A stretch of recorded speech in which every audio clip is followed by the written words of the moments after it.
สวัสดีทุกคนคืนนี้มานอนอยู่ในอูเปซึมตัวโซนเขาเมาเลยสิว่าเมาแบบสนิทกับจักสิแบบใดมันกับบ่ได้เมาสนิทมันเลยซึมดีกว่านี่ของแกแตวมาถ่ายคลิปสั้นๆกันคลิปนี้ก็สิบ่ค่อยมีสาระอะไรเป็นเหตุอย่างหลานตัวแสบเหมือนกัน จอกต้ม จอกโต๊ะจอกโต๊ะแซวบนน้ำแข็งเหี่ยเบิด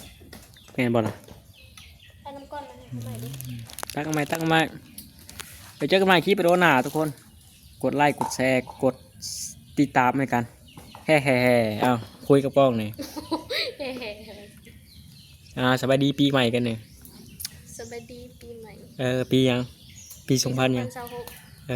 เยี่ยมยังจำได้สมองมันโอเคไปแล้ว